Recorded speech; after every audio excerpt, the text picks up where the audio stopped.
All right. Test one, test two, test one, test two, test one, test two, test one, test two, test one, test two. Making sure we're on. All right, folks, how we doing? This is Gorgeous George. Good morning. Welcome, welcome. And I am on here. How are we doing on Facebook land? I hope everybody's doing good this early morning, and everybody is doing great. I am coming on here. I'm going to be a little bit more serious, a little bit more subdued, and I've got a lot to say. I'm not going to spend a lot, well, when I say I'm not going to spend a lot of time on this, it usually ends up being a lot of time. People on Facebook out there know me from the Cowboys Network, know me. I'm a diehard Dallas Cowboy fan. We know that. And then people out there that know me from Gorgeous George, know me from the Gorgeous George show. And I have to say, with a shout out, hope everybody is doing good this morning. Um, People have seen my work. They know who I am. They know when I walk into a room what we do, comedy, and that's what it is. I'm very vain. I know I am. Electric razor ain't working, and I got sick with one of these stubble razors. Anyway, I'm not gonna get into it. I don't worry about all that. I don't really give a fuck. Hey, this is what it's about right now. I am going to do something that I've been good about not doing. Um, and it's something that needs to be done. I've been very good at not doing it. People tell me, George, don't give your detractors any rope. Uh, George, don't give your detractors. Don't do a video pertaining to them. Do what you do and do what you do with regularity, and that's what I have been doing, and I will continue doing that. But these parasites, these individuals, they keep on pecking, keep on poking, and they want to keep digging. Um, there is a lot to talk about, and I'm going to play a little bit of their video to fact check some of the hideous, vile things that these people have said. These people are a bunch of internet parasites, they're a bunch of internet stalkers. Every aspect of my life has been, for the past few years, has been delved into because of a lawsuit that I made against two of these individuals, to these imbeciles that have took my work on the internet and stole my work, copyright and defamation. These people are very self-loathing. They have really a lot of time on their hands, too much time on their freaking hands. And it's gotten to be, to a certain degree, over and beyond, over and beyond to deal with. And I'm going to try to be as brief and get to it, to the nitty gritty, and not spend a lot of time with it because it's a waste of brain cells to even talk about it. Now, so these people have stole my material off of the internet for a long time. They've taken videos of mine, copyright infringement, which I had, and uh, defamation. Getting into my real world, talking about videos that we've done, getting into my real world, doing a lot of hideous things pertaining to my personal and private world. And I am not a celebrity. I don't consider myself a celebrity by any means. I am a entertainer. And the judge ruled against me, and I'm not going to get into what I think about that because it's counterproductive. But the judge ruled against my copyright and threw out the defamation. That's all he freaking did. And so therefore I went, and I could have always reopened the case if I wanted to. These people think that they can go keep on poking at me and I can't do anything about it. They think that they can keep poking at me and keep attacking me, and there's nothing I can do about it. Well, you're mistaken. I've had some lawsuits. I've lost these lawsuits by technicality. I've lost these lawsuits over whatever case might be, whatever these cases fall down to, where they didn't even go that far. This last lawsuit back in the this back in 16, going into 19 when it was actually heard. But there was a lot of fallacies and a lot of screw ups. The judge had his diagrams. The judge had everything at his disposal from me to have the case go through. But the case was obviously curtailed by these individual trolls, or these people that I sued over hook and crook. Now, they have been going ahead repeatedly making this outlandish comment. I had talked and confided into a person, a paralegal that we found by the name of Michael Saunders. This guy is a sociopath. This guy has recorded conversations, has gone ahead and recorded every conversation that I had with him.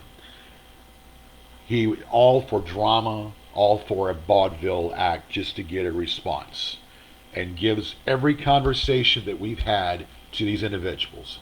I confided in this bitch in 2017 to do a case. I paid him close to $3,000 to format my papers and go into a legal documentation, go into court and format my papers. That's all he was. He's a paralegal to format my case and pull up some case law where I was doing most of the case law work, trying to figure out what case law applies.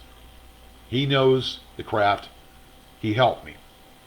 He helped me to a certain degree. Then the imbecile goes ahead and turns against me, starts doing the paperwork of the other two people that I sued.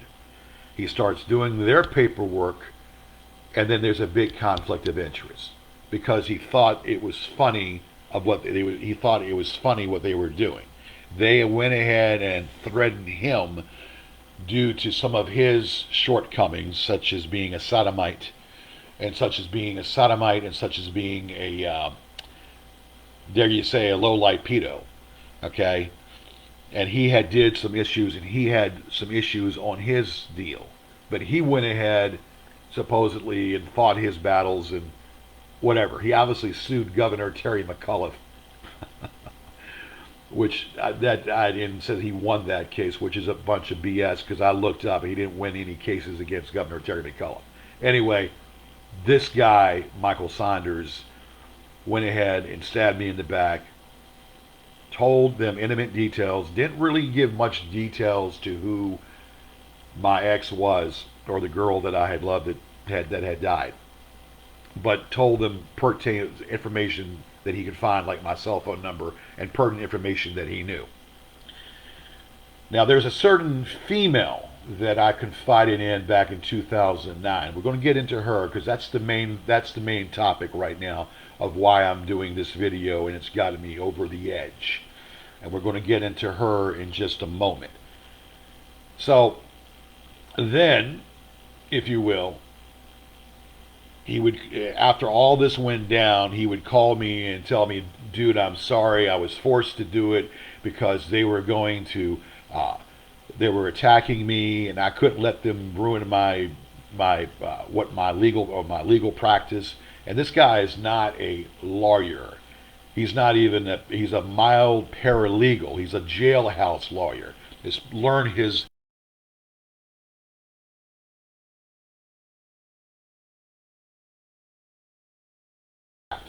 if you will.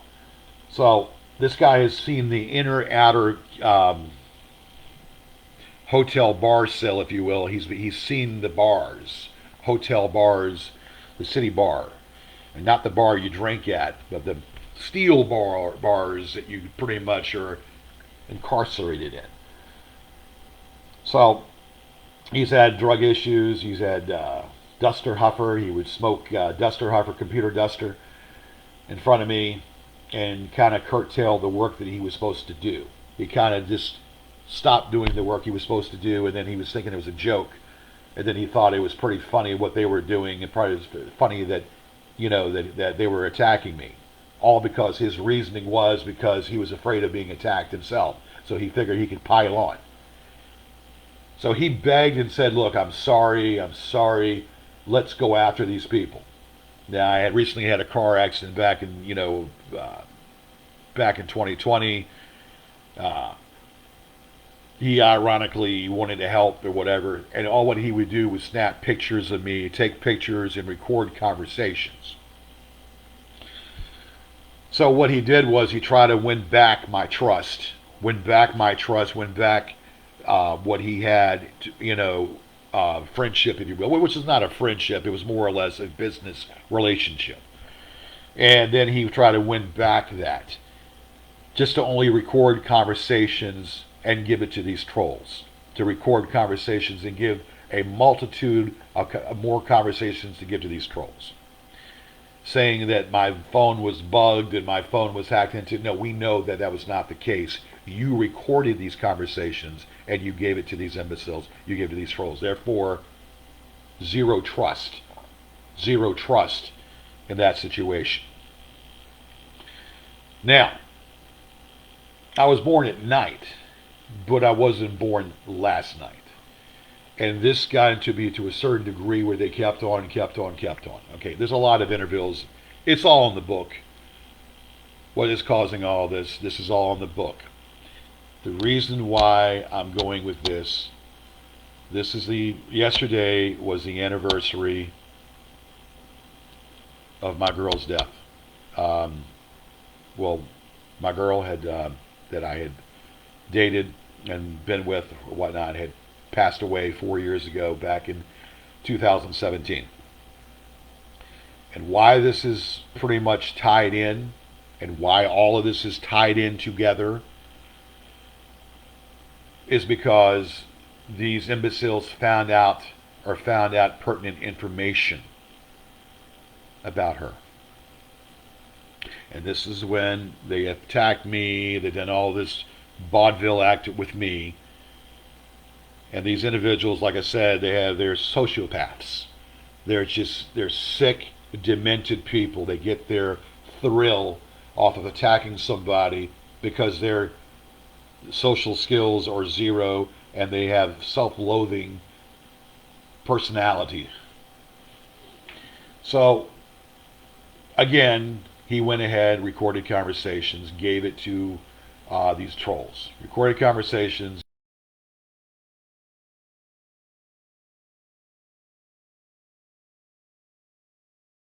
Certain people, but there's one certain bitch that did have information, Angela May Sanders.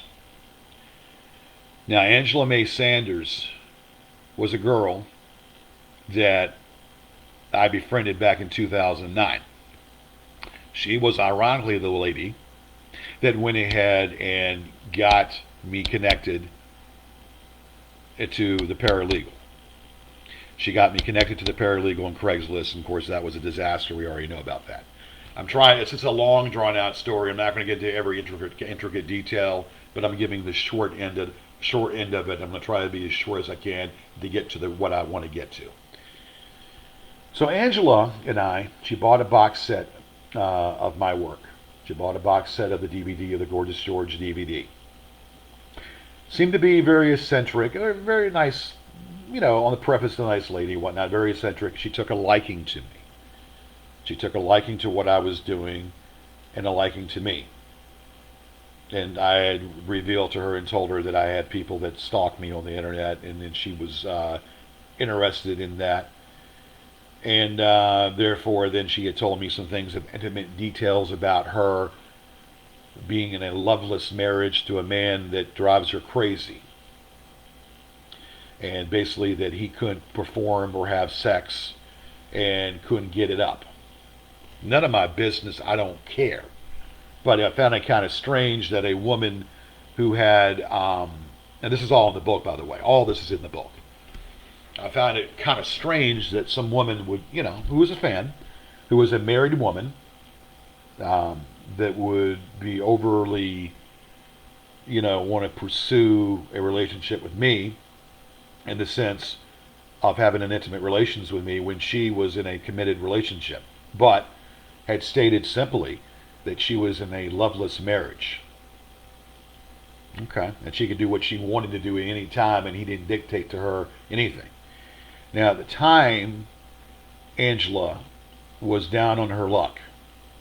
She was very much always on the internet doing whatever she would do Um, Smart, very smart, very intelligent woman. I'm going to give credit where credit is due. She seemed to know a lot about certain things, but very eccentric, very strange in the same way. She had like a schoolgirl teacher look, and but so she was. We talked, and she said that basically that she wanted to meet me. I said fine. I said I'm in Richmond, Virginia. If you ever want to come down and visit, you're welcome to do so. So she came, and she was staying at some hotel near the airport, and I went ahead and visited her, and she was a fairly attractive woman. I'm not going to dismiss out of anger. I'm not going to dismiss the facts. Fairly attractive lady, really not my type, but I mean, she was a good. She seemed like a good person, or at least I thought she was. She had told me about her previous relationships with this guy, Eli, or some guy named Eli, that she screwed over because he did something to her and did whatever he did, put her through the mill, and she got back at him for doing something or whatever. I don't know the whole story. She was very much into psychics. She kind of got me. She kind of got me delved into psychic ability of the afterworld, witches and whatnot. And she was very fascinated by that. And she would always tell me that she's getting a reading and a psychic reading. So she drew me into doing that, and that's what got me fascinated by um, psychic readings and whatnot. And she was talking about her Ouija board, and she had this big Ouija board and a big function, and she was playing around with it. And from what I knew, I told her I don't mess with Ouija boards. I don't mess with Ouija boards and whatnot. But she was very into talking about in detail about Ouija boards, which I don't mess with them because it's kind of it's not nothing that you want to mess with, from what I know and what I've dealt with. But very eccentric, very bizarre, but yet somewhat nice. We hung out, and then we went to the hotel room and we had sex. And we had she rode Space Mountain, if you will. She rode Space Mountain. We had sex, and it was good. It was nice, and we hung out. I told her, and she wouldn't. So she wanted to help me. And during that time, that's when I was having some financial difficulty. I was having some issues, and I was trying to get through. I was actually working delivering pizza. I had lost my karaoke business, my karaoke company, and I was kind of down on my luck. So I went ahead and started working a delivery. It was a really low time for me. Money, I was about ready to lose. I was behind. I started getting behind on my payments, on my mortgage, on my house, back in 2009, and things began to take a downward spiral. But nevertheless, she seemed to be supportive, and she said that, George, there's something you could do about these trolls. You should go ahead and do copyright strikes. So she was the one that educated me, or one that told me that I should take the ball and knock down all those videos. So at the time, she was very helpful. At the time, she was very supportive and did a lot of good. So I confided in her and told her things and trusted her with stuff and whatnot, which is the mistake of a lifetime. You get to a point where you don't tell anybody your business. So she knew some things about my past, and I confided in her and what. She came back down in 2010, and then we had sex. We've had sex 4 different times, and like animals. And she was good, and it was great. And but she we got into an argument about something which I don't even remember what it was. We went to it was a birthday party. It was my birthday around my birthday. Went to Indian place. My friend Phil was the manager of the restaurant. It's a place called the Curry House. We did karaoke and whatnot. So I was up there having fun, and we were singing, and she was there, and some girl had was flirting with me in the bar and whatnot. And she got all defensive, and she said, She said, leave him alone. And so she went ahead and took the stance to get a little jealous of some woman flirting with me. That's fine. She came down here about 3, 4 times. Then she came down during Thanksgiving. We It was a big snowstorm. I was working at Money Clip Magazine, a company that I used to sell at and made some good money at, worked, and and we did that. And it was a snowstorm, so we couldn't. It was like the day before Thanksgiving, they had closed. They direct deposited my money into the bank. Had a big turkey that I bought from the store, pre-cooked, and we had Thanksgiving. Had a Thanksgiving turkey or Thanksgiving interlude, me and Angela. And Fontaine, my pooch, it was on the table. Fontaine took a big chunk out of that turkey.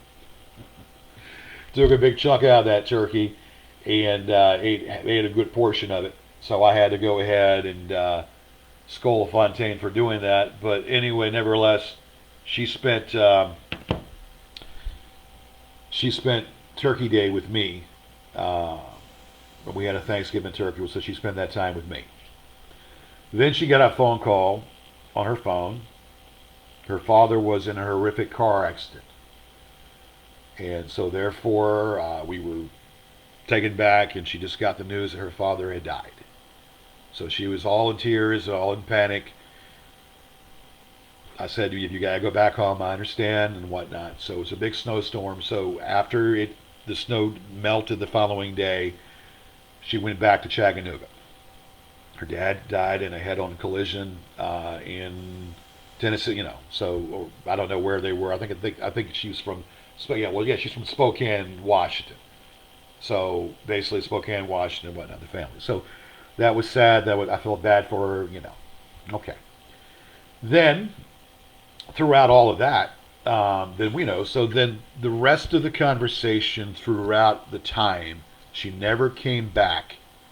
Well, she came back one more time, and that was it, like 2010. So through that time, through 2010 to 2018, that's a course of 9 years, 9 years since I knew her. All of our dialogue, all of the questions and conversations were on the phone, all on the phone. She didn't, never made an attempt to come back, and that's fine. Um, the purpose of doing this, though, that we had talked about, she wanted a child, I wanted a child. So we decided to go ahead and do these meetings to get her pregnant. And she said that she said many times that she was attracted to me, and she wanted to have a child. I wanted a child also too. So we went ahead and we had sex We had sex a few times. Um, never happened. She never got pregnant out of that. But then she stopped coming. But yet she still wanted to know what was going on in my world. She was still interested and slightly obsessed with me.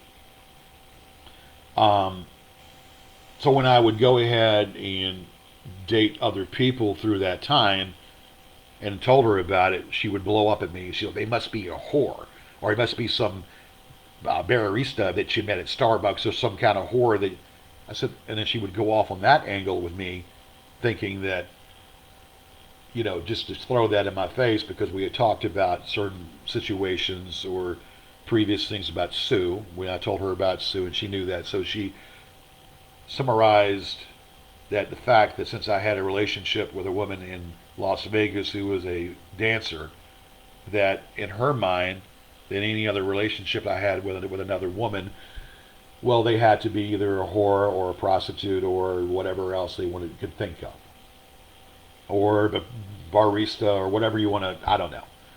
So then things became a little bit at angst, and I told her, I said, look, I said, you had an opportunity to come back down here, and you haven't been down here since 2010. I'm going to date other people. I'm going to have a life. I appreciate everything the kind things and the support that you have, but I'm going to live my life. You've had opportunity to come down here. We could have progressed. But the key thing is you have to understand is you're a married woman. There's a problem with that. You are a married woman. But I mean, it's you. You're doing the adultery. I'm not. But the arrangement just the same was there. Then obviously she still wanted to do the arrangement, but she would never come down. So I mean, how we're going to do the immaculate reception, immaculate conception? So, but anytime I had mentioned any other female friend that I was encountered with, she would blow up at me. I'm jealous of that. All right, let's go fast track this because I don't want to take too much more time. So she helped me with these trolls. She helped me. She was the silent person that was working with me, helping me deal with these trolls, and we knocked down all these videos. I was knocking down these videos and knocking them down left and right. And when Fontaine died, my dog died. She helped me. She helped me with Fontaine to try to go ahead and get him, try to get medicine for him at the time, and she helped me with my dog. So that was the burial and all that. So that was also a kind gesture on her part. So she did some kind things, and she was genuinely a good person. But she began to flip the script a little bit, get very moody, and very very indifferent. She talked about her sister Sheila. She had a sister named Sheila and a brother named Mike, and she was estranged from them because she didn't like what they were doing or some anyway. And then she also had a sister, and I want to say the sister's name was Lisa, and I could be wrong about this. Yeah, Lisa, and she was somewhat of a drug addict herself, and somewhat of a prostitute herself. And Angela would talk about her sister doing acts against Eli or Earl or Eli, whatever her sister, her live-in or her significant other was, and she did at times would get in arguments with Lisa over stuff that she and I might be wrong with hers and her name, but I know about Sheila and Mike, and then those two people right there. So they had brought all that. So she had an issue with Lisa because she was prostituting and she was whoring around. And they would get it. She would tell me detail about that. She can't talk to her because she's taking advantage of Eli and all that. Well, I didn't really care about all that. And just very eccentric. So anyway, she inherited a boatload of money after her father's death. And she inherited about a tune of over $100,000. So she inherited a good chunk of money. And then we were talking about ways and trying to get into a business and trying to get an established business to do something. So we talked about opening coffee houses. We're looking at brick and mortar places and different places to look at. So there was a coffee house that we looked into. And the guy had talked to me before Angela was any part of it or any part of the situation. And then we talked about the rates. And then I said finally he decided to go up on the price. And when he decided to go up on the price, then I said, nah, ain't going to fly. Ain't going to fly. And then because I said no, she wanted to pursue it. Contrary to me telling her no, because I kind of know a little something about business. I kind of know a little something. We saw his records. We saw a downward spiral where he didn't even break even in his trajectory. He didn't even break even. And that's where I had said we shouldn't do this. But yet, because I said we shouldn't do it, she wanted to be contrary and pursue a conversation with him. Whatever. Anyway, getting to the point when I met Jamie in 2015.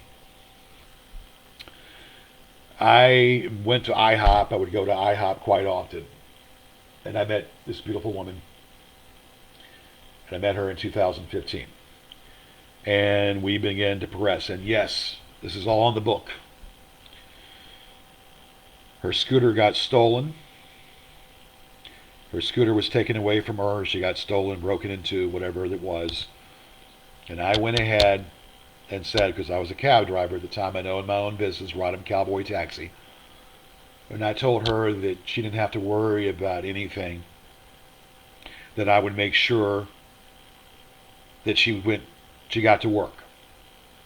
So for 8 solid months back in 2015, I made sure that Jamie had a ride to work every day.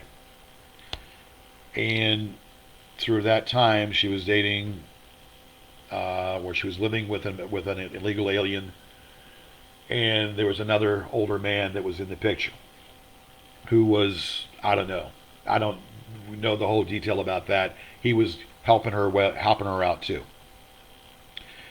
Jamie, for the most part, in a period of time, was homeless. Jamie was homeless for a certain time, and then she had moved in with the Mexican guy, bunch of Mexican, and they're an illegal alien that was not even illegal to work in the U.S. And they did hard manual labor and whatnot. I don't know much about them. Anyway, so through that time, through the time that everything had happened, she simply, her and I became close. When I first met Jamie, I fell in love with her. And when I first met Jamie, I fell in love with her, and I knew that that I wanted to know her, get to know her, and I did. And I didn't want Angela to know about her, because if I knew that if Angela knew about her, she would cause problems and stir the pot. Again, all this is in the book. All of this is in the book. I don't want to talk about it, give too much of all this detail away or whatnot. But so, fast forwarding all this, finally, I came clean and I told Angela about Jamie. And she blew up. In her eyes, she had to be, in Angela's eyes, Jamie had to be a whore. In Angela's eyes, she had to be a whore. She had to be downtrodden or whatever, because she didn't think that I could do any better. Jamie was a beautiful woman. Jamie was a gorgeous, beautiful woman that had some bad things that happened to her. And I took her under my wing. And I did the best that I could for her. I knew that she had a drug problem, but I did everything I could to help her. I knew she had a drug problem. I wasn't educated so much on what different things were, Suboxone, but she, Suboxone. And I don't really want to get into all that. It's nobody's business. Let's get to the point. Let's fast forward all this. Angela became friends with Jamie. Or, Angela, keep your friends close, keep your enemies even closer. And that's the situation at hand that Angela decided to manipulate. And then they would talk about me, of course, because I was the major topic. Fine. But Angela still did not like Jamie. She only pretended to like Jamie. And Angela was jealous of Jamie. Now, everybody argues, we had arguments, certain things had happened. I'm not going to get into all that. Well, I have to get into certain things. I have to get into this craptastic video that these trolls played yesterday. Jamie had overdosed in 2017, April 20th, 2017. Jamie has been deceased for 4 years. And these trolls had found out about her through a character by the name of Jeremy Scott, who was a military guy that I confided in, and Michael Saunders, who knew little bits and pieces. But Angela was the one that turned on me. She hated these trolls. She couldn't stand these trolls. And she flipped. She flipped on me because of her jealousy toward this woman. And when she died, she wanted to make things even more worse. She wanted to murk things up. So she distanced herself when I had mentioned. And there was another woman involved that I had mentioned, where I accidentally had mentioned about, and that pushed her over the edge. So she decided then to go ahead and be vindictive. And she decided the people that she couldn't stand these imbeciles. She became friends, and she told these people my business, all she could tell. Catty chatty, running her mouth to these malcontents, running her mouth to these individuals, these scum of the earth individuals. And this is how these people now have been poking me with Jamie. They're using the death of someone that I love more than life. And they took somebody that I love more than life and poke it at me. And I'm going to get emotional right now. And I'm not going to get emotional. Anyway, this bitch has caused problems for me. And she's teamed up with these people to make more problems for me. Now, I'm going to play some of this crap they did yesterday. And I've got a lot to say about this, and I'm going to say about it. This shit ain't going to wash. I have been distant. I have been doing my show for a long time. For a long time. I've been doing my show for 26 years. I've been entertaining people. And that's what I try to do. I have been attacked by people that are mentally disabled. I'm attacked by self-loathing malcontents, bottom feeders. Okay? Socially, this self-loathing.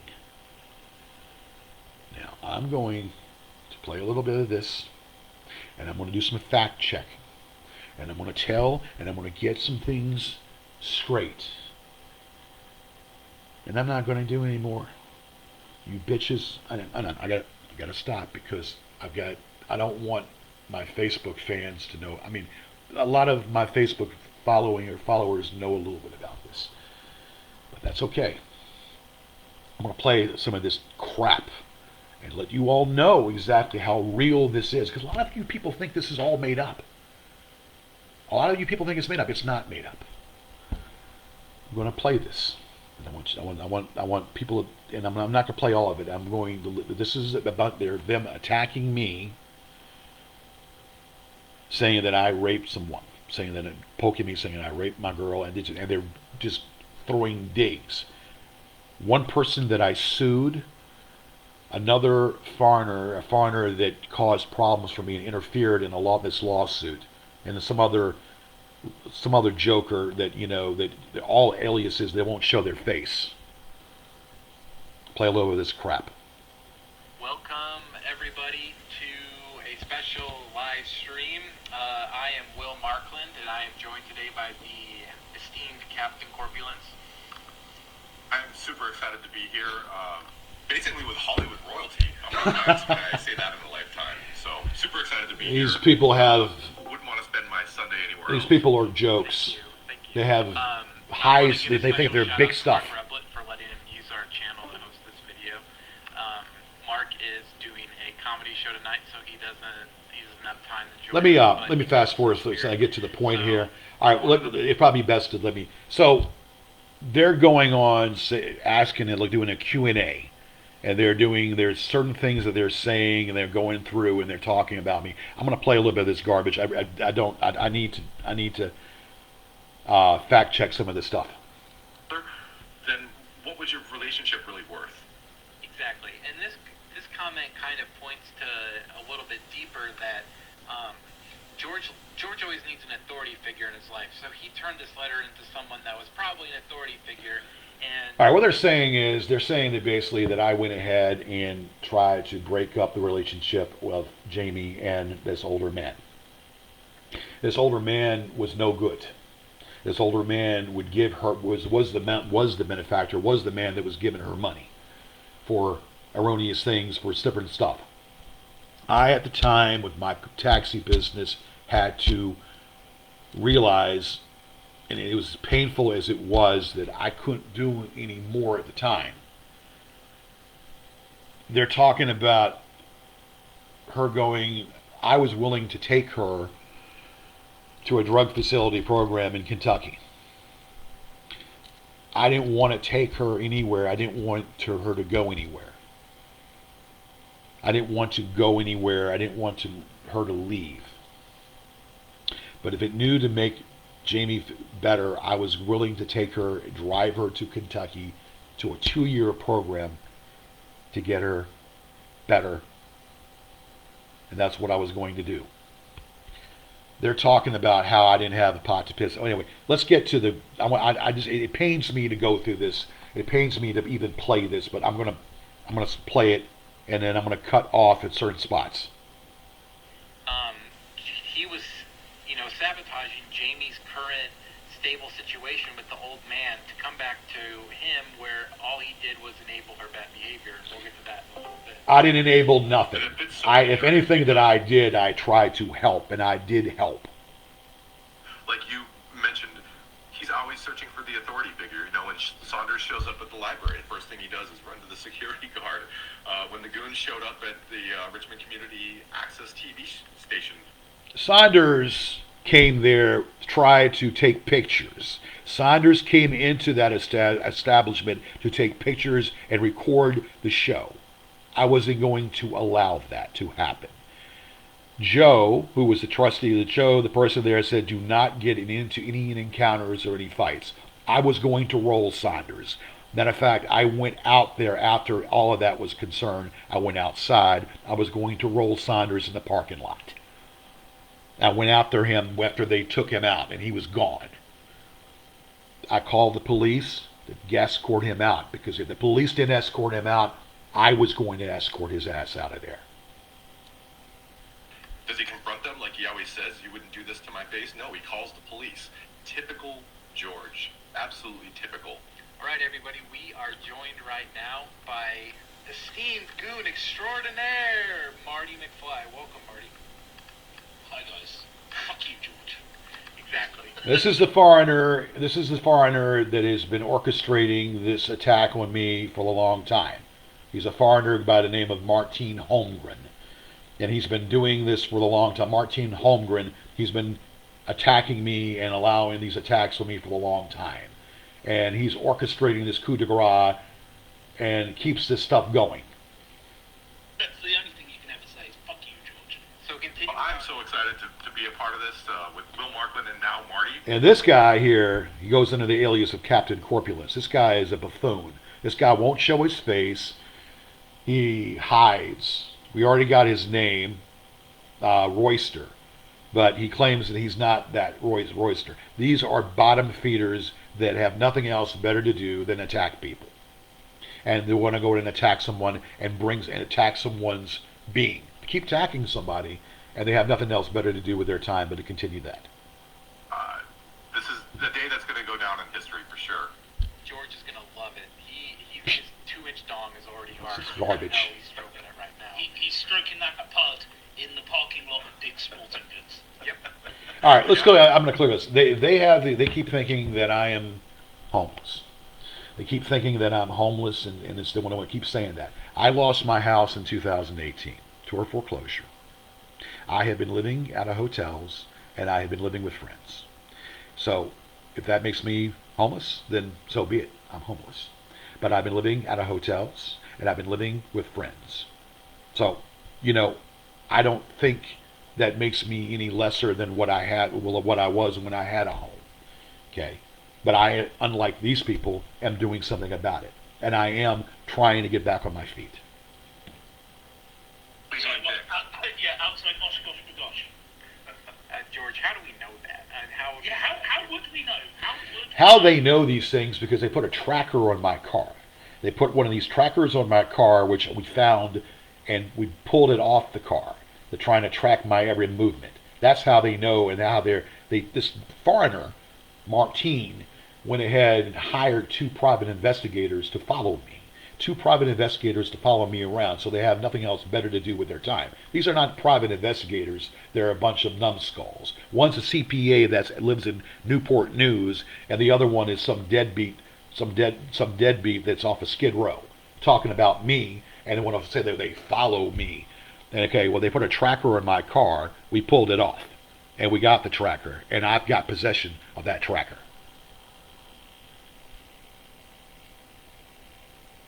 He parks in the parking lot outside Dick's Sporting Goods, right by the floodlight in the middle of the parking lot. So, continuing on with our comments, Elder Kong, shout out to Elder Kong, great comments every single video, asked Angela to expand on George and his, dealings with women. I believe that George finds women who are down and out and takes advantage of them. When he met Jamie, she was trying to get her life together and stay sober. She had just gotten a job at IHOP and was buying Suboxone off the street. This Angela didn't know anything about anything. Only thing that Angela knew is what I told her. Okay? I met her in an International House of Pancakes. I was a customer at an International House of Pancakes. I met her. We start dating. Bottom line. She was in a relationship with someone else, but we started dating as well. And it doesn't matter what twisted narrative that you want to spin. That's not the right narrative. The right narrative is we were in a relationship. That's the correct narrative. Out of script. George usually offers a woman something she needs or wants so he can insert himself into their life. Someone had stolen her scooter, so George started giving her rides to work. He also started to buy her alcohol, wild Irish rose wine.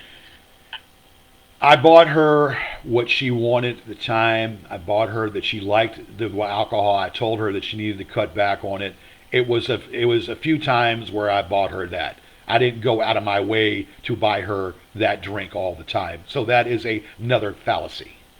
The ABC liquor store, because he said she was more friendly to him sexually when she was drunk. Hey, you punk! Listen. I said nothing of the sort. This and that punk in there, you don't know what you're talking about. You're reading something that is inaccurate, coming from a scorned woman that was jealous and is still jealous over a dead woman. He also gave her one of his old cell phones so he could monitor who called her. The longer you have George in your life, the more abusive he becomes to you. You can hear how he talks to Mike. He treats him like shit. He did the same thing to me. Mike is a manipulator. Mike is someone that's manipulated and recorded phone calls. He's recorded a bunch of phone calls playing like he's trying to help me when he's recording phone calls, giving these calls to you all. Giving every call that I've made to him practically out of trying to confide in him and recording these calls and give them to you. So you can go ahead and poke me. No, I'm not stupid. I believe that he is so mentally toxic that this caused Jamie to relapse and she starts using again. The robe that he says Jamie gave to him is one that he swiped out of her stuff that she let. Bullshit. That was a gift that she gave me. She said, you can have this robe. It's a unisex robe. You can have it. She gave me that robe and gave it to me. So that's where you're wrong, changing the narrative, reading a script, and you're changing the narrative. You're dead wrong. So, whatever. This kills brain cells. At his house when she moved out.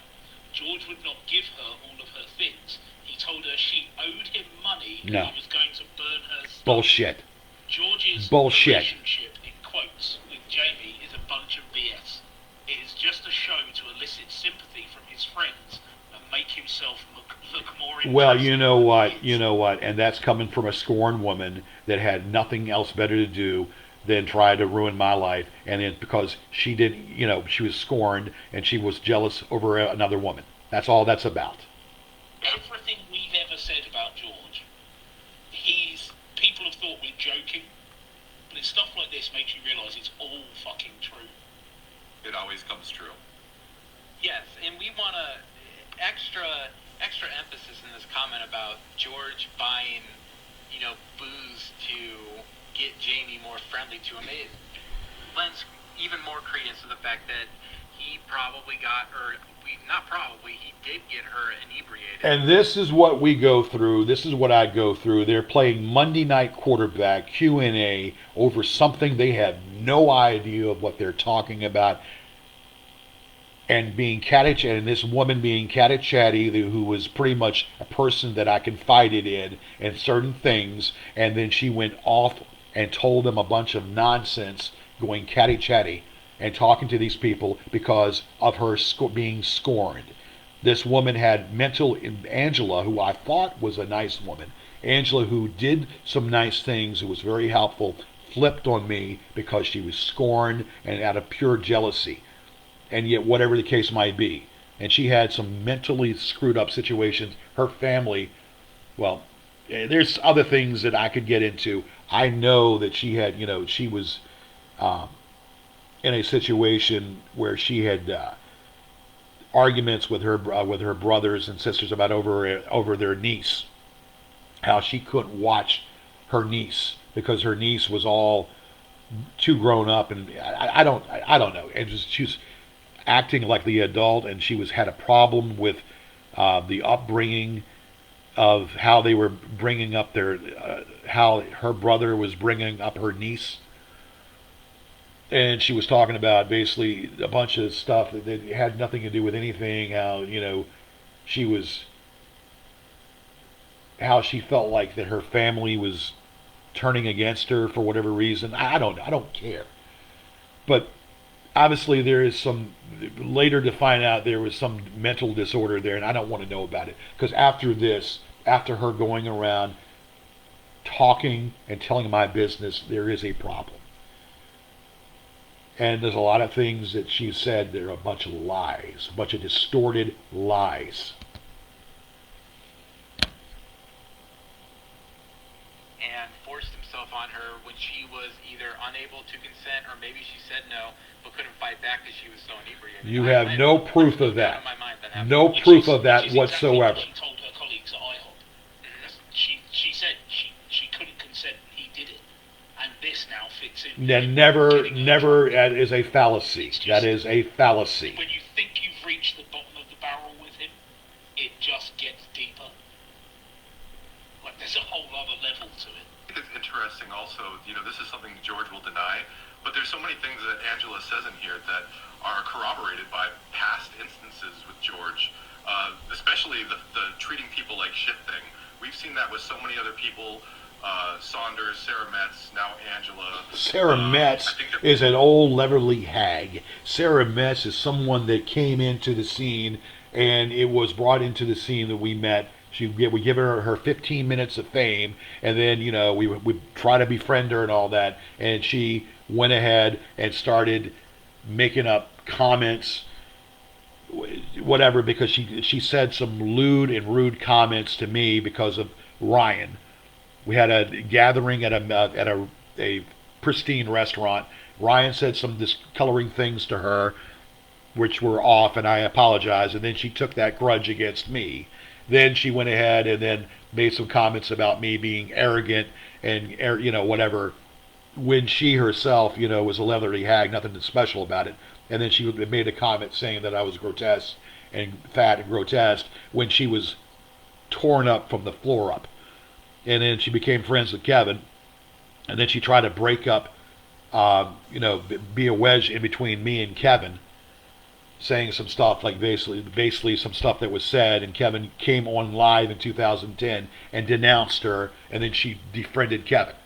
Yeah, she was a bitter old woman. There was a guy named K-Love that abandoned George. He used to be on the Gorgeous George show. K-Love is moved on. Okay, so yeah, K-Love was on the show. He moved on. So what's your point? So it's just an endless string of people that he's left kind of in his wake.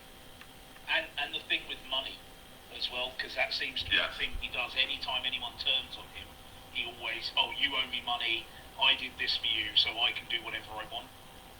And it goes beyond money too. He's always looking for something to throw in someone's face.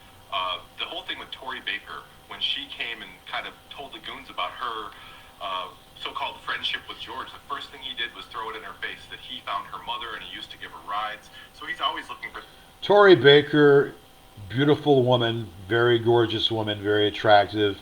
Milano mixed black and white girl. She's very cute, very attractive. Had a great singing voice. I went ahead and I was the one wanted to help her. I was willing to be her agent because I wanted to get her in, give her some exposure. Problem is, when these trolls talk to people, of course, she was totally green. She didn't know anything about these trolls. These trolls went ahead and interact with her and started asking her questions about me. This is what these trolls do notoriously, trying to interject themselves in with people. And then she said a few discoloring things that kind of made me scratch my head. And then, unfortunately, at the time, with everything, as much as I tried to help her, she was looking for her mother. I reunited her and her mother in Philadelphia. I did that. I was the one that did that. I tried to help her. Then she says some discoloring things. Of course I'm going to distance myself then from her after that. When someone has done something for you, when someone has helped you, and then you're going to say some discoloring things about them? No. Of course I'm going to be defensive, and I'm going to push her away. Damn right. Because that right there was distasteful. Still a nice woman, still a good woman, but someone that I don't need in my life that's going to do that. You talk to the trolls, then I have nothing to do with you.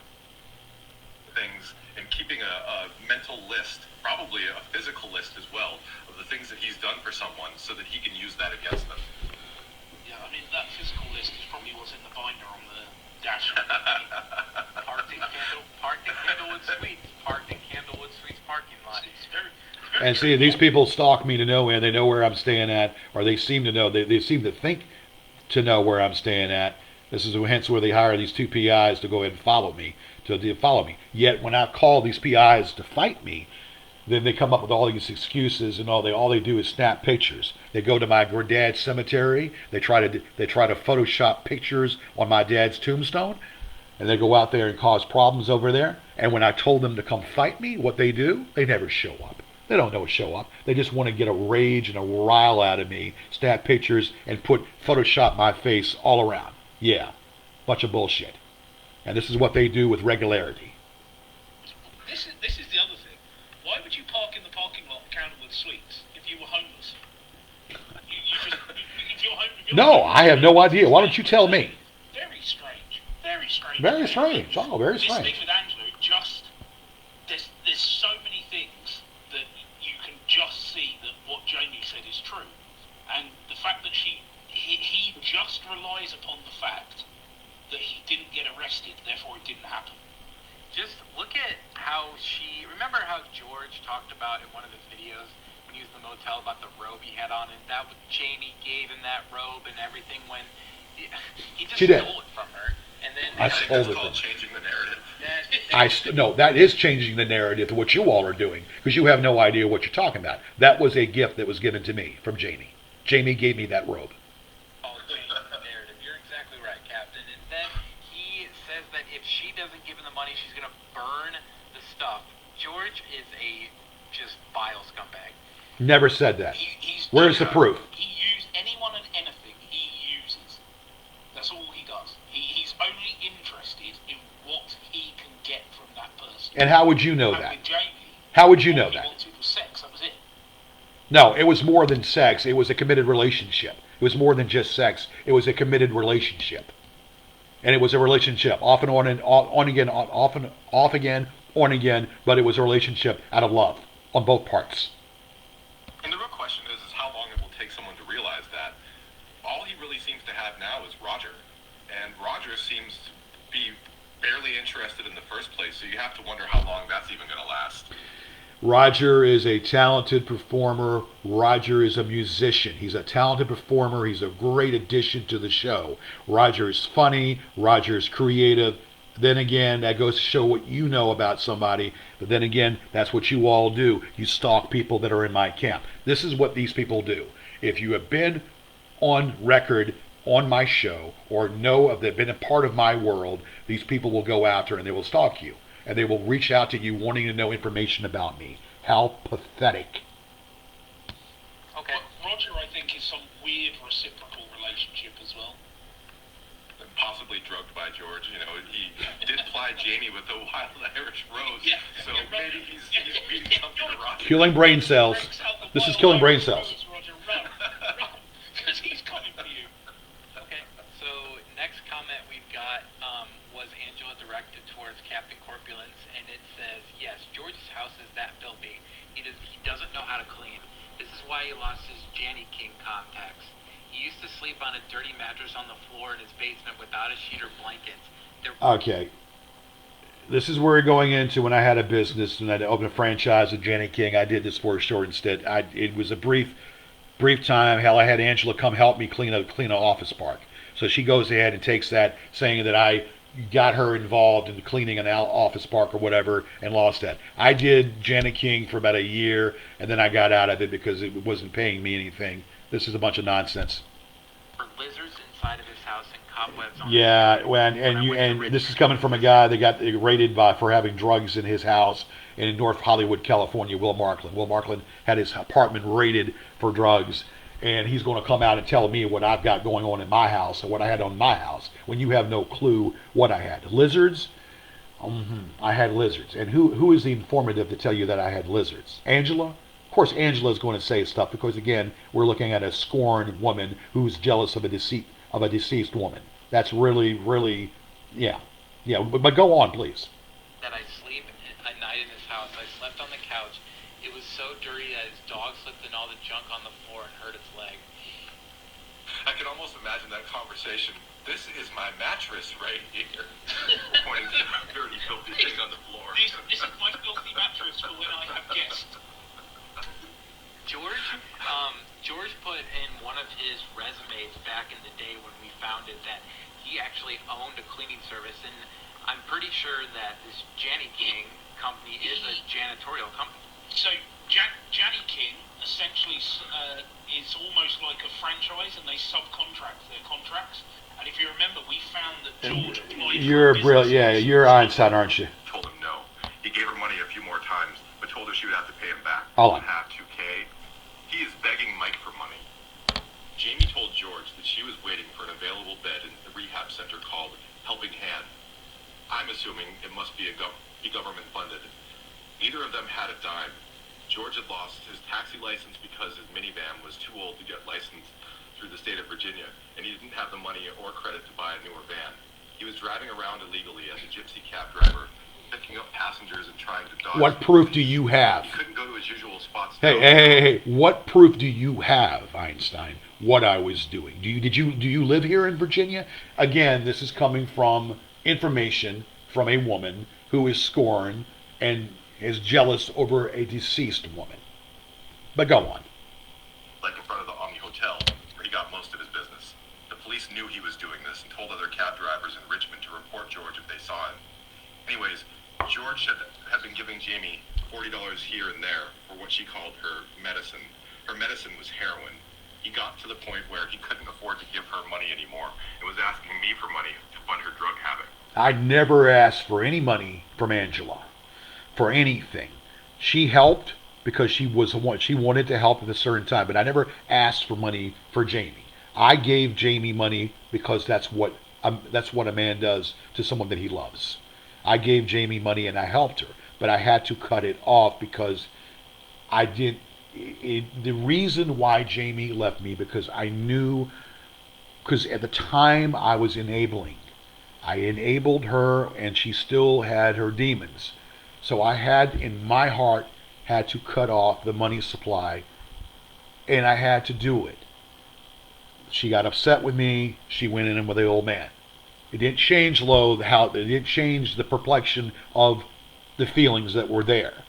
But she was under yes, she had an addiction. She had a big addiction. Okay? But they had nothing to do with what I did or what I didn't do. She went with it. She stayed there. But that has nothing to do with anything. Told him no. He gave her money a few more times, but told her she would have to pay him back. Never said that. Never said that. She started staying at Gary's after that. I think Gary was giving her money. And George, he was trying to take her to the Helping Hand center for drugs, but he had his own helping hand and helped her right into his bed.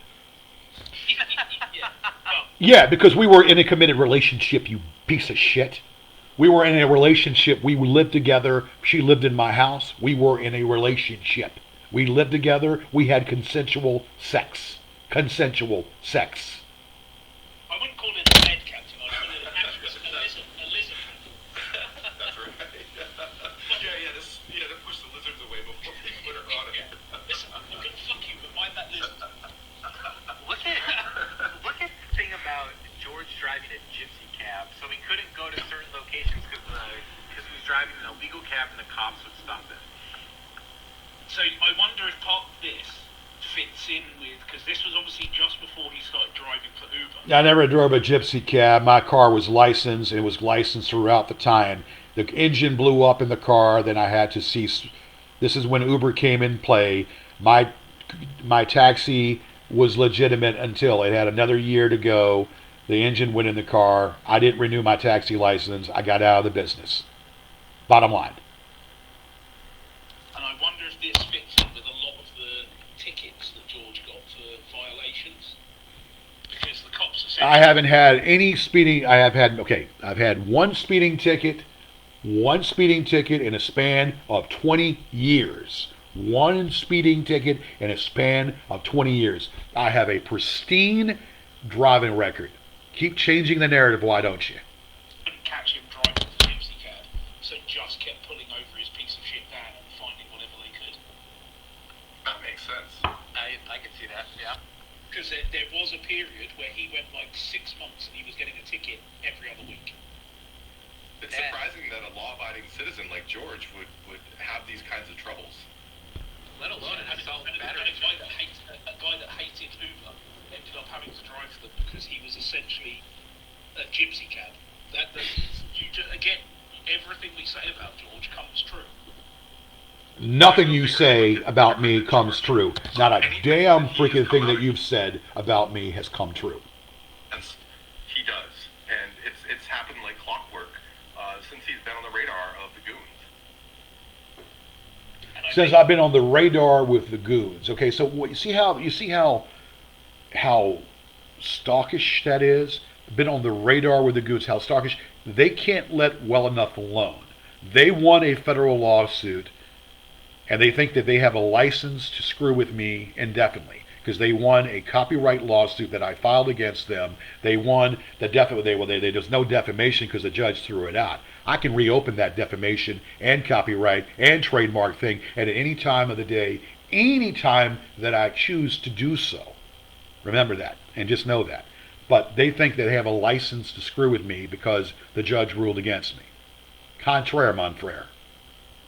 This whole thing with Jamie as well. How the hell, at his age, do you not know the signs of someone being on heroin? Let me tell you something, sir. I knew that she was doing drugs after the fact. It didn't change my feeling toward her. I knew that she was on drugs. I knew that she did drugs. Okay? But it didn't change how I felt about her. God, this is pissing me off. I'm going to be... And I've already ran over an hour already. I need. This is not going to run much longer. George has been around drug addicts his entire life. Oh my God. And we're going to see more from him. Oh my God. About courting even more drug addicts. And how do you know? How do you know? Recently updated or uploaded, and she was on meth too, committing check fraud to get extra money to buy meth. And George has no idea how drugs work. He tells Mike to put some milk into his weed bong and crunch down on it. Michael Saunders is not only is he a sodomite, he's also a drug, he's also someone that has done drugs, okay? He says he hasn't done heroin, but when he came to me, he was almost worried that he was going to have problems and go to jail at Riverside. He did heroin and he did coke, okay? He was a coke fiend and he did duster huffer, okay?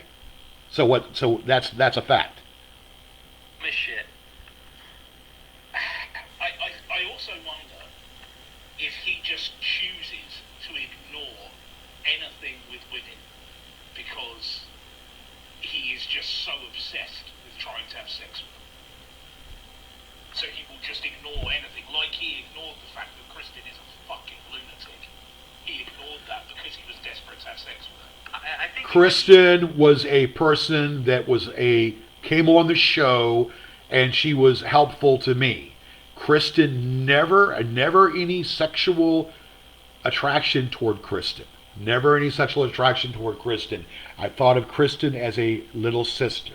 I thought of Kristen as a little sister, the one that I've never had. Okay? And they're bringing her up now. The most honest thing that she ever did say, even though we don't speak anymore, even though we don't talk anymore, and we have our differences of opinion over other reasons, the truest thing that Kristen Ariel Connor ever said, that Judge Gibney should have recused himself. And Judge Gibney should have recused himself. that, and I also think George has big time mommy separation issues since his mom left him early on. Best decision she ever made. And so every I got time mommy issues now. someone- You know that I got mommy issues. What do they say? Just being nice, What a brilliant George takes bunch of that cockamania crap. him, and they're gonna date and they can have sex, and he just it's insane. Well, look at his relationship with Kristen too. He came out and said that he wasn't interested in her sexually. So my guess is that she made it very clear early on that he wasn't getting anywhere near that. And Just because a man and a woman are in relations doesn't mean it's going to always be a sexual relation.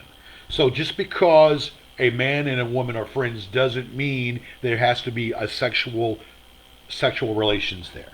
See, this is how these people think. They're one-minded, one-sided, one-track. Okay? They think because I took a liking to this woman that I wanted to have sex with her. Because I took a liking. You see how undeveloped their brain is? You see how undeveloped their mindset is? They are totally just, these are the bottom feeders that I talk about. These are the bottom feeders that do the cyber stalking and have nothing else better to do with their time.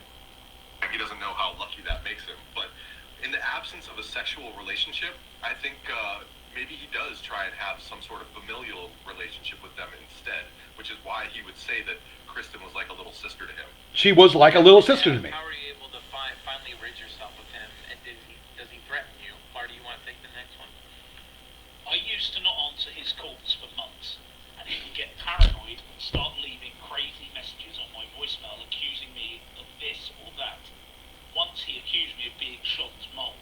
If I changed my number, he would email me. He has major issues with women and abandonment that probably stem from his relationship with his mother. Thankfully, Kristen... All right, so now we've become a Dr. Joyce Brothers and a Dr. Phil McGraw. Okay, so from one extreme to the other. So I've got mommy issues and I have a fear of an abandonment. Okay, whether I do or don't, I mean, if you have fear of an abandonment, it's none of your business what I have fear of. So we've become down to a psychologist and a psychiatrist at the same time, a Dr. Joyce Brothers and a Dr. Phil McGraw. They can pretty much analyze my behavior pattern, right? This is coming from a jealous, scorned woman that is jealous over a deceased woman. Okay? That's the bottom freaking line. And you're going to hear me keep saying that. Started helping him fight the trolls. He loosened his grip on me. I changed my number and got away. I loosened the grip because I start talking to Kristen, so then she decided that she figured like if I was confiding in Kristen, then she could take off and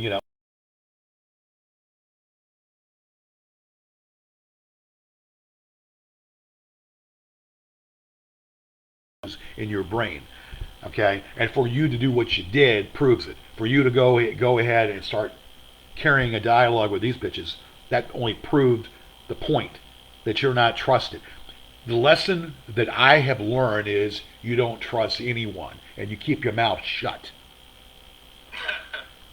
Yeah, and that was something he used to say to Lewis, was made fun of him and talked about... Let's go past this because I don't want to spend all day on Not this. just the poppers. Needs service and lives in Colorado. Talking about a girl named... Okay, let's go past that. Has this It doesn't exist. order against him, and he then phoned her up and threatened her. You have all of these things together. This does not make for Love's young dream that George has portrayed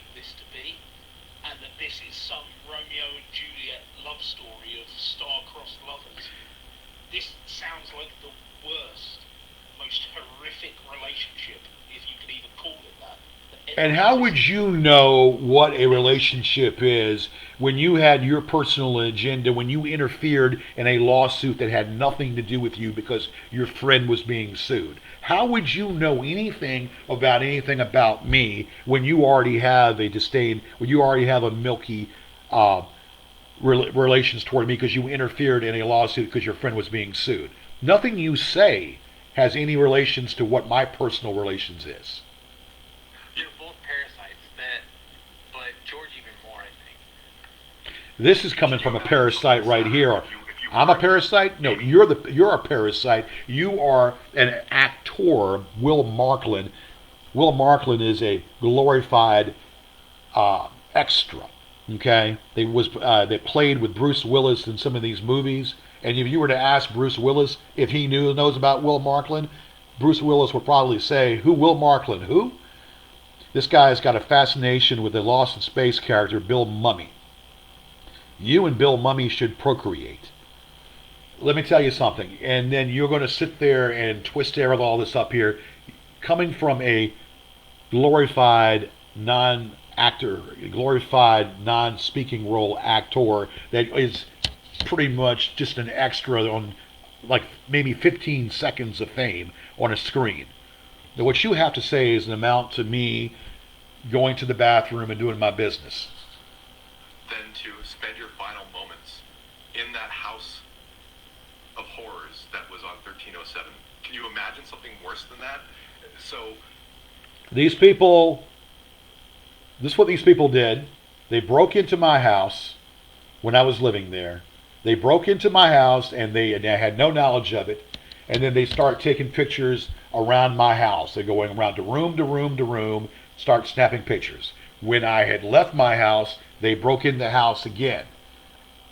And they started, and I notified the mortgage company at the time what was going on. Okay, these people are bottom feeders. These people are low life bottom feeders. And they're going to say that I live in filth. I bet you dimes to donuts that these people don't know what cleanliness is, that they live in filth. And they're going to say that I live in filth. And they broke into my house. Who does something like that? A criminal person who has a criminal tendency, and they're condoning the fact that I say that I live in filth. They broke into my house and they snapped pictures around all my heirlooms, around everything in my house. And they think that that's normal. That's criminal.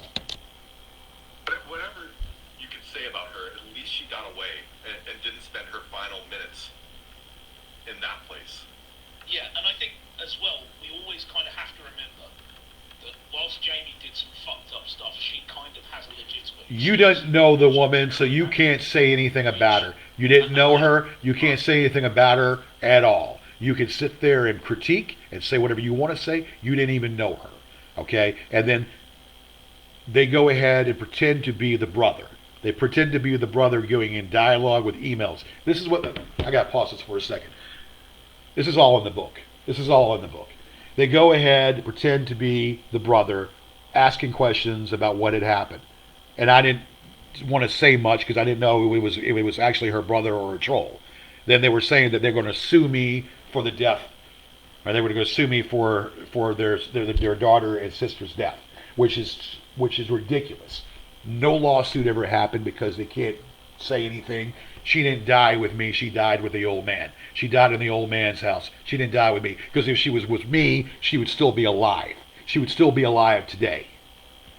Okay? And I know this, and I don't need anybody to tell me different. You all have no clue to know what you're talking about. You're just digging. You're just digging and you're surfing. You're surfing for a bunch of nothing. It's a nothing burger. It's nothing. You can't prove a damn freaking thing. All you can do here is talk out of your ass, not knowing, not having a clue. Because again, it's none of your business. It's my business, and you need to stay out of my business. Page. So we see here that the comment about his body odor does cut him to the quick. And Saunders, Because I think people say he stinks all the time.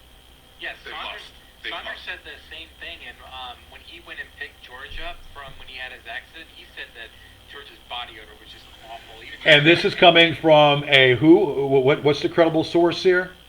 Who's the credible source? This doesn't even need any mention. Made a comment about it too. So I think that's why it cuts him so deep. It's because I think everyone that meets him is kind of like, listen, you think. You think? You think you know so much, right? You know shit. Onions for the last year or something.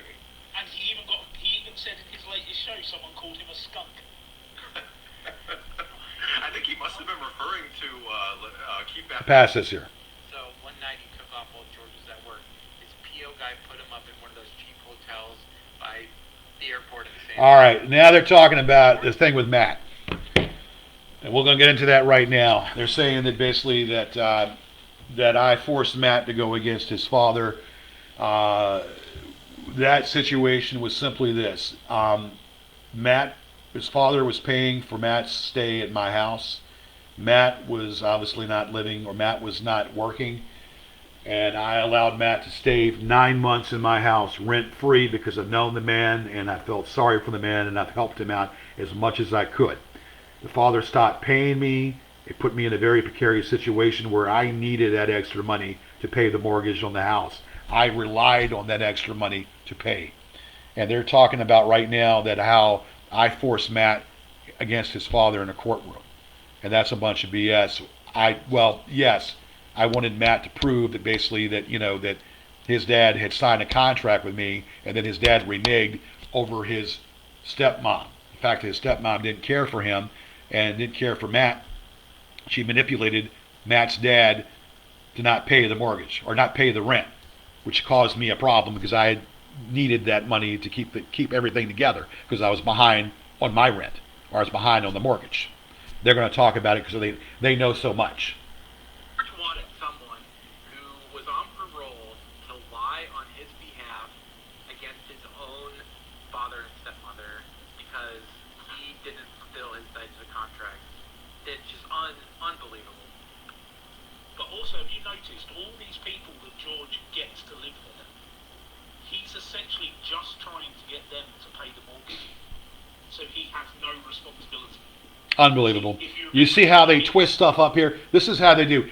I could be having Queen with Queen Elizabeth, or I could be talking to Mother Teresa, okay? And then the fact that the Mother Teresa spoke to me, of all people, that Mother Teresa's this, and this. The Queen of England just knighted Gorgeous George, and now the Queen of England is a whore. The Queen of England is, oh my God, the Queen of England is a whore. She's no good. Because of the association. This is what they do. People in my camp, they did it with Kevin and me. They play Kevin against me. They butter Kevin up just to attack me, to make it look like Kevin's attacking me. When Kevin's not attacking me, they try to play one against the other. They try to ruin, but my motif, my thing is, as far as I'm concerned, you associate with them, you talk to them, then I have nothing else to do with you. And Angela did that. That's what Angela May Bolton, if you will, maiden name, but Angela May Sanders, that's exactly what she did. She started talking to them and telling them my business, and that's when the door slammed on her. That's when her ticket went bye-bye, and I have nothing but contempt and hate toward her. But no, hate is just giving her too much credit. I have nothing but contempt and pity on her for that. Let's finish this up. Bankruptcy documents, and some of the documents against the bank, he blames Matt for him losing the house. I don't blame anyone. I blame myself. I don't blame anyone. I don't even blame the trolls. As far as losing the house, I blame myself for not being able to catch it or not being able to save enough money. That's my fault. I don't blame anyone. I don't even blame the trolls of that. That's my fault. Because he didn't get that $500 a month. That's why he didn't do it. That's the defense of a child. A child blames somebody else for them not. See how they change the narrative? That's how they change the narrative completely. Realize that no one else is going to face a consequence other than him because the house is in his name. It doesn't matter what Matt did. It's just also, you have got to be in some serious, desperate state to want to leave that house. Like, how do you not turn up there and see it? Dude, you know what? Man, look. So you mean to tell a bachelor's pad when you live in someone's house in the bachelor's pad, and sometimes whatever, sometimes things get out of depressed. Being depressed, you might not be cleaning certain rooms up or whatever. Doesn't make it a whatever. It doesn't even worth answer any question pertaining to this. It was my business. They interject themselves into my business. They interfered in my business, pretty much. It doesn't matter. They broke into my house. How blatant is that? And the cops do nothing. They broke into my house. They didn't drop it until after I moved out, which nothing I could do about it. That's how their mind works, though. They do things right on the tier of being criminal, which is criminal, but they know the line, so they'll drop it right there on the tier of being criminal. And how they, this just whatever. Rather be in jail. And I imagine when the heat was off, all those lizards are clinging to George in the bed trying to stay warm. Yeah. Ha ha ha ha. Ha ha ha. I wonder if the large animal that ruined one of the rooms upstairs was just a huge fucking lizard. And we know that George, towards the end of the bank's house ticket, or the bank kicking him out, that George didn't even have water in his house for a while. It got turned off. I didn't have water. Okay, and yeah, right. Our esteemed PI Henry Mitchell actually got a shot of the water company outside George's house going to turn it off. Yeah, so this is what, they assume things. And when you assume things, you make an ass out of everybody. That's what you do. Now, this guy was not a PI. This guy is a stalker. This guy is he's not a private investigator.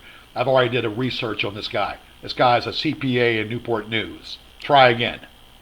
They turned the electric off.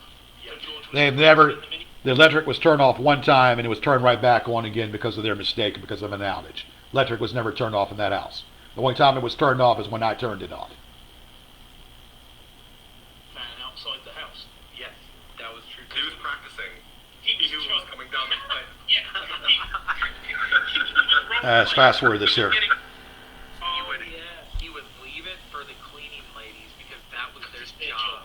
Yes. Yeah. Well, in his defense, they told him when they gave him the key to make himself at home. So he moved Cooper and his. Fast forward this. Remember, Kevin has fallen into the trap of giving George money. Because I seem to remember Kevin messaged me, I think it was, on Facebook, asking, what's all of this to do with Jamie? I know nothing about it. All right, they're talking about my friend in Germany, and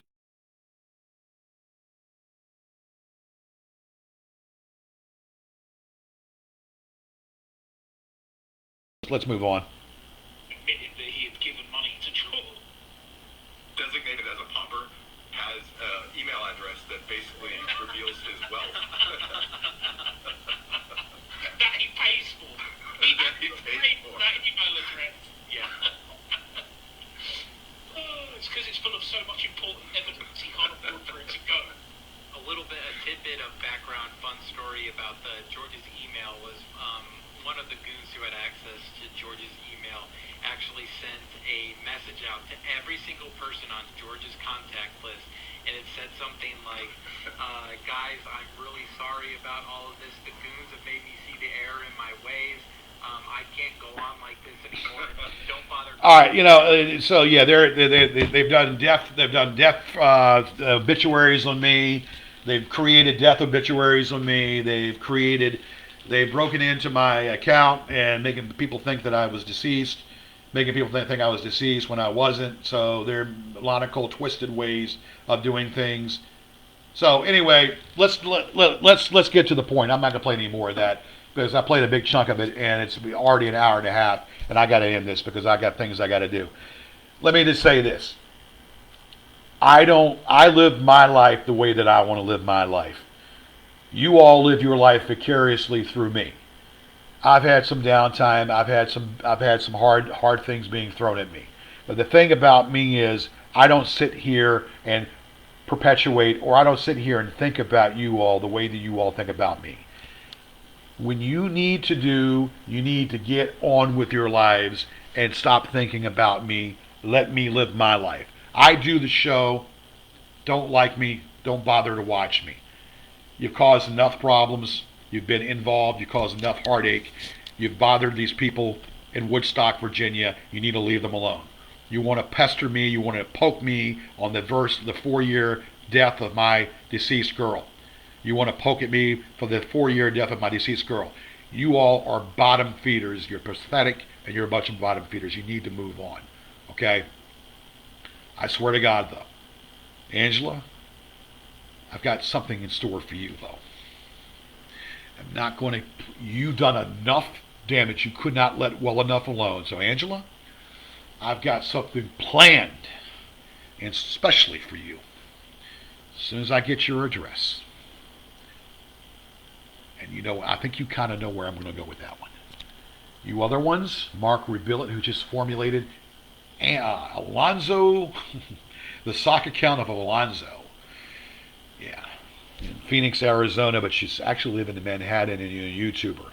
I'm gunning for you. You're going to keep on pushing my buttons and you're going to get a little dose of reality coming right at you. And Martine Holmgren. Or should I say Nick Elliott? Nick Elliott. Go chew on that one. I am tired of this. I'm tired of talking about it. It's time to move on. It's time to go about your business and stop stalking me. I spent an hour and a half on this, and I'm mad at myself for doing that. Go away, drop dead, don't come back. Now, people out there in Facebook are probably think I'm crazy. This is real. I've been dealing with this for a long time. These people try to steal my identity. They try to say that I'm dead. They try to ruin my business. They've cost me a job. They try to cost me my job right now. They're not going to be able to do that. They try to infiltrate, pretend that they're someone in my world. They're just stalkers. Police don't do anything about it. I'm going to do something about it. Rome was in the middle of the day. Took the Lord 7 days to make the world. I'm not laying low. I am going to do something about this. Good time. Might not be tomorrow. Might not be the next day. It's going to end. Just as soon as I get everything that I need at my disposal, I'm coming after these bitches. I'm going to come after these bitches, and they're going to wish the day they never fucked with me. Folks, in Facebook, I'm sorry to bore you. I'm sorry for doing, hey, Facebook, folks in Facebook, what can I say? This is out of control. This is what I go through, folks. Another day in paradise, right? All right, don't worry about it. We're going to go through it, folks. We'll be talking to you soon. And you people on YouTube, you bottom feeders on YouTube, keep poking. You keep poking me, and you're going to wish to hell you never did. It ain't a threat. It's a frickin' promise.